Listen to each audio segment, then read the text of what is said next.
Hi friends, welcome back. நான் உங்கள் ஹாஜா. நம்ம சேனலில் மியூசிக் ப்ரொடக்ஷன் பற்றி நிறைய டியூட்டோரியல்ஸ் போட்டிருக்கோம். ப்ரீவியஸாக அதில் நம்ம வீடியோ செக்ஷனில் இருக்கும். அதெல்லாம் போய் பார்த்தீங்கன்னா உங்களுக்கு கண்டிப்பாக யூஸ்ஃபுல்லாக இருக்கும். புதுசாக மியூசிக் ப்ரொடக்ஷன் கற்றுக்குறாங்க அப்படின்னா, புதுசாக ஒரு சாங் பண்ணணும்னு உட்காருவாங்க ஒரு ஐடியாவோட. உட்காரும்போது ஒரு நிமிஷம் மேக்ஸிமம் பண்ணுவாங்க, அதுக்கப்புறம் ஸ்டாப் ஆகிடும். ஸோ இதை வந்து எப்படி ஓவர் கம் பண்ணி எப்படி அந்த சாங் ஃபினிஷ் பண்ணுறது, அதுக்கான சில டிப்ஸ் தான் நான் வந்து இந்த வீடியோவில் சொல்ல போகிறேன். நம்ம சேனலுக்கு இது வரைக்கும் சப்ஸ்கிரைப் பண்ணலன்னா ப்ளீஸ் சப்ஸ்கிரைப் பண்ணுங்கள். பக்கத்தில் இருக்க பெல் பட்டனை ப்ரெஸ் பண்ணுங்க. என்னோடய வீடியோ அப்டேட்ஸ் எல்லாம் உங்களுக்கு நோட்டிஃபிகேஷன் கிடைக்கும். நீங்கள் வந்து இப்போ ஒரு மியூசிக் கம்போசர் ஆகணும், இல்லை மியூசிக் ப்ரொடியூசர் ஆகணும், ஒரு சாங் கம்போஸ் பண்ணணும் முழுசாக அப்படின்னா, ஒரு கீபோர்டோ அல்லது ஒரு வேறு ஏதோ இன்ஸ்ட்ருமெண்ட்டோ கற்றுக்குறீங்க. கற்றுக்கிட்டு நீங்கள் என்ன பண்ணுறீங்க, ஒரு ஒன்று கற்றுக்குறீங்க. ஸோ கம்ப்யூட்டரில் சில விஷயங்கள்லாம் கற்றுக்கிட்டு ஸ்டார்ட் பண்ணுறீங்க. இதெல்லாம் ஓகே. இது வந்து டெக்னிக்கலாக நீங்கள் வந்து உங்களோட எலிஜிபிலிட்டி நீங்கள் வளர்த்துக்கிட்டு ஒரு சாங்கை கம்போஸ் பண்ண உட்காருறீங்க. ஓகே. ஸோ கம்போசிங்கில் வந்து நிறைய வெரைட்டி ஆஃப் ஐடியாஸ் வந்து நம்ம ஸ்டார்ட் பண்ணுவோம். ஸ்பார்க் வந்து இருக்கிறது ஒன்று வந்து ஒரு கார்ட் ப்ரோக்ரஷனாக இருக்கலாம், அல்லது ஒரு டியூனாக இருக்கலாம். ஃபஸ்ட்டு டியூன் வந்துடும், அல்லது ஒரு லிரிக்ஸ் வந்து நம்ம மைண்டில் தோணலாம், அதுக்கப்புறம் நம்ம மெலடி பண்ணலாம். ஓகே, இதெல்லாம் வந்து காமன். இதில் எந்த வழியில் நம்ம ஸ்டார்ட் பண்ணாலும், இப்போ கம்ப்யூட்டர் முன்னாடி உட்காந்து ஸ்டார்ட் பண்ணுறோம் அப்படின்னா, ஒரு நிமிஷம் ரெண்டு நிமிஷம் அப்படின்னா ஸ்டாப் ஆகிடும். அதுக்கப்புறம் வந்து என்ன பண்ணுறதுன்னு தெரியாமல் நிறைய பேர் பார்த்திங்கன்னா, அந்த புதுசாக கற்றுக்குறவங்க, நான் சொல்கிறேன் மியூசிக் ப்ரொடக்ஷன் கற்றுக்கணும்னு நினைக்கிறவங்க நிறைய வந்து 1 மினிட் கம்போசிங் வந்து வச்சுருப்பாங்க. நானும் இதை ஃபேஸ் பண்ணியிருக்கேன். இவன் வந்து சந்தோஷ் நாராயணன் அவரும் வந்து இதை வந்து முன்னாடி சொல்லியிருக்காரு ஒரு இன்டர்வியூவில். ஸோ இது எல்லாத்துக்கும் நடக்கிறது தான், சரிங்களா? இது வந்து ஒரு பேசிக் திங் தான். இதுக்கெல்லாம் வந்து ஒரு முக்கியமான ரீசனே என்ன அப்படின்னா, ஏன் அந்த மாதிரி பிளாக் ஆகுது அப்படின்னு பார்த்தீங்கன்னா, நம்ம க்ரியேட் பண்ண ட்ரை பண்ணுற முதல் சாங்கே ஒரு ஹிட் சாங்காக இருக்கணும்னு எதிர்பார்க்குறோம். அது தப்பு, சரிங்களா? இப்போது நிறைய கம்ப்யூட்டர் கற்றுருப்பீங்க, இல்லை நிறைய வேறு விஷயங்கள்லாம் கற்றுருப்பீங்க. ஸ்கூலில் மேக்ஸ் படிக்கும்போது சரி, நம்ம ஒரு ப்ராப்ளம் வந்து என்ன பண்ணுவோம், ப்ராக்டிஸ் பண்ணி பார்ப்போம் இல்லைங்களா? பண்ணும்போது சிலது மிஸ்டேக் வரும். ஒரு 2-3 டைம்ஸ் மிஸ்டேக் வரும். அதுக்கப்புறம் 4th டைம் கரெக்டாக வரும். அதுக்கப்புறம் நிறைய ப்ராக்டிஸ் பண்ண தான் நம்ம எக்ஸாமில் போய் வந்து நம்ம என்ன பண்ணுவோம், அதை ஒரு பர்ஃபெக்டாக கொண்டு வர முடியும், சரிங்களா?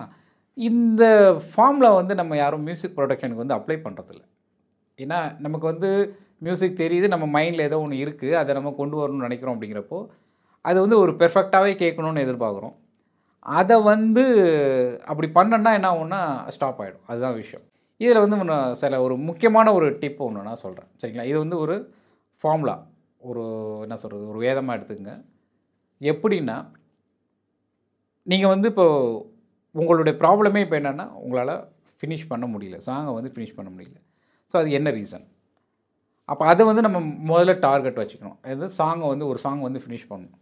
அதுக்கு என்ன பண்ணணும், நிறைய ட்ரெயின் பண்ணணும். நிறைய ப்ராக்டிஸ் பண்ண தான் முக்கியமான இடத்துல நமக்கு தேவைப்படும் போது அந்த ஃப்ளோ வந்து நமக்கு ஹெல்ப்ஃபுல்லாக இருக்கும் இல்லையா? ஸோ அதுக்கு வந்து என்ன பண்ணணும், உட்காரும் போதே நீங்கள் என்ன பண்ணுங்கன்னா, நான் இன்றைக்கி வந்து ஒரு பேட் சாங் க்ரியேட் பண்ண போகிறேன். ஓவரா கண்ணை கட்டுது. ஓகே. ஸோ கேட்குறதுக்கு வந்து ஒரு என்ன இது, ஒரு பேட் சாங் எப்படி நம்ம க்ரியேட் பண்ண போகிறோம் அப்படின்லாம் தோணும். ஏன் அப்படின்னா, இது ஏன் சொல்கிறேன் அப்படின்னா, ஒரு பேட் சாங் அப்படிங்கிறது கண்டிப்பாக பேட் சாங்கே இருக்க போகிறதில்ல, அதான் விஷயம், ஓகேங்களா? பட் உங்களுடைய மென்டாலிட்டி வந்து, நீங்கள் ஒரு பேட் சாங், ஓகே நான் இது ஃபினிஷ் பண்ண போகிறேன், ஏதோ ஒரு வகையில் நான் வந்து ஃபினிஷ் பண்ண போகிறேன், அவ்வளோதான். ட்ரெயின் பண்ணுங்கள் முதல்ல, உங்களை வந்து ப்ராக்டிஸ் பண்ணிங்க. ஸோ அந்த ட்ரெயின் பண்ணுறதுக்கு நான் இன்றைக்கி ஒரு பேட் சாங் பண்ண போகிறேன். ஒரு மெலடி கூட ஒரு அரேஞ்ச்மெண்ட்ஸ், ஏதாவது ஒரு ரித்தம்ஸ், இருக்கிற ரித்தம் லூப்லேருந்து எடுத்து போட்டுங்க, எது வேணாலும் பண்ணிங்க, ஓகேங்களா? அதை நீங்கள் பப்ளிஷ் பண்ண போகிறதில்ல. இது வந்து உங்களுக்கு கண்டிப்பாக ஒரு ட்ரைனிங் செஷன், சரிங்களா? உங்களுடைய ப்ராக்டிஸ்க்கு.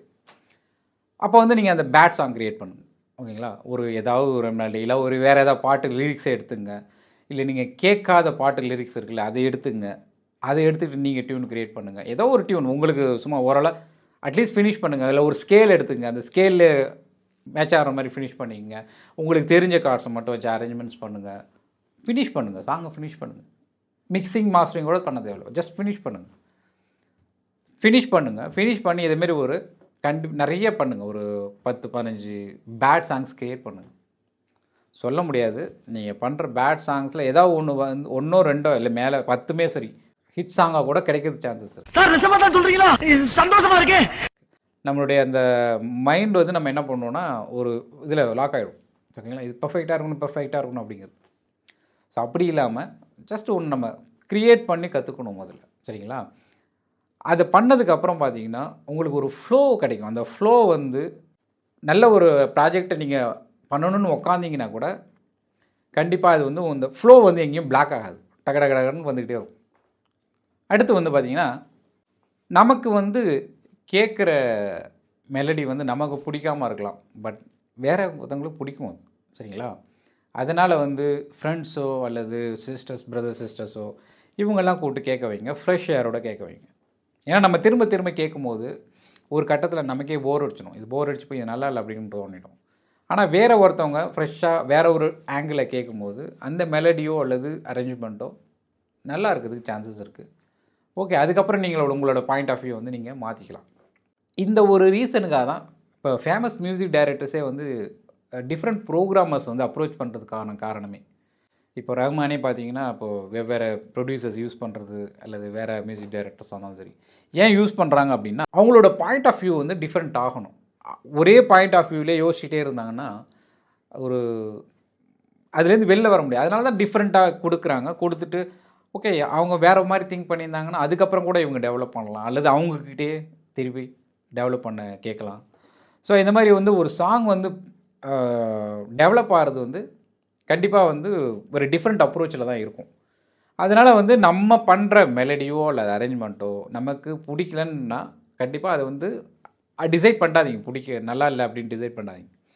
உங்களுடைய அந்த ஃப்ரெண்ட் சர்க்கிள் இல்லை ரிலேட்டிவ் சர்க்கிளில் கேட்க சொல்லுங்கள். அவங்க வந்து எப்படின்னா சொல்கிறாங்கன்னு அப்படிங்கிறத காதில் வாங்கிக்கோங்க. இல்லை சின்ன சேஞ்சஸ் பண்ணால் கூட நீங்கள் பண்ணலாம். இந்த வீடியோவுடைய மெயின் வியூவே பார்த்தீங்கன்னா, நான் சொல்ல வந்தது என்னென்னா, உங்களை ட்ரெயின் பண்ணிங்க. முதல்ல ப்ரொடக்ஷன் பற்றி தெரிஞ்சுக்கிட்டு நம்ம உட்கார்ந்தாலே வந்து அது ஒரு ஹிட் சாங் தான் நம்ம பண்ணிவிட்டு எந்திரிக்கணுங்கிற அவசியம் கிடையாது. இப்போ பெரிய பெரிய ஜாம்பான்ஸ்லாம் கூட பார்த்தீங்கன்னா, ஹான்ஸ் ஜிம்மர்லாம் இருக்கார் ஹாலிவுட்டில், அவர்லாம் கூட ரொம்ப சிம்பிளாக சொல்கிறார். சில புது படம்லாம் வரும், எனக்கு என்ன பண்ணுறதுனே தெரியாது, ஒரு 2 நாள் சும்மாவே உட்காந்து யோசிச்சுட்டு இருப்பேன் அப்படின்னு. எவ்வளோ பெரிய ஜாம்பான்ஸ் அவங்களாம் வந்து எவ்வளோ பண்ணியிருக்காங்க, பெரிய பெரிய பேர் வாங்கியிருக்காங்க, நிறைய பேருக்கு இன்ஸ்பிரேஷனாக இருக்காங்க, அவங்க சொல்கிறாங்க. ஸோ அதெல்லாம் வந்து எல்லாத்துக்குமே நடக்கிறது தான்.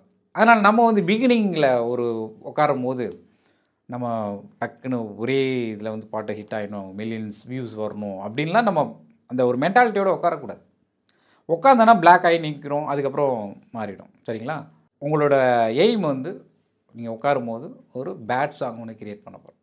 அப்போ பேட் சாங் கிரியேட் உங்களுக்கு வந்து அதை பற்றி எந்த ஒரியும் கிடையாது, நீங்கள் ஃபினிஷ் பண்ண போகிறீங்க, சரிங்களா? இப்போ 90s பார்த்தீங்கன்னா நிறைய ஃபேமஸ் மியூசிக் டைரக்டர்ஸே பார்த்தீங்கன்னா, ஒரு படத்தில் வந்து ஒரு 6 பாட்டு இருக்குன்னா 3 பாட்டு ஹிட் ஆகும். 3 பாட்டு வந்து அந்த கேப்பை ஃபில் பண்ணுங்கிற மாதிரி தான் போட்டிருப்பாங்க. ஒரு மாதிரி ஃபினிஷ் பண்ணணும் அப்படிங்கிறது. ஏன் அப்படின்னா, ஓகே, அவங்க டைரக்டர் எதிர்பார்க்குற அளவுக்கு முடிச்சிருப்பாங்க.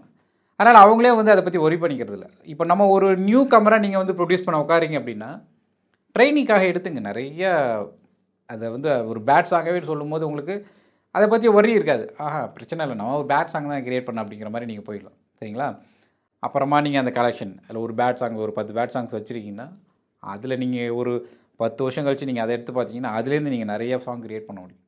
ஏன்னா அதில் வந்து சில விஷயங்கள் வந்து உங்களுக்கு அந்த டைமில் பிடிக்காது, வந்து ஒரு காலகட்டத்துக்கு அப்புறம் பிடிக்கலாம், சரிங்களா? அது வந்து ஒரு இன்ஸ்பிரேஷனாக இருக்கும்.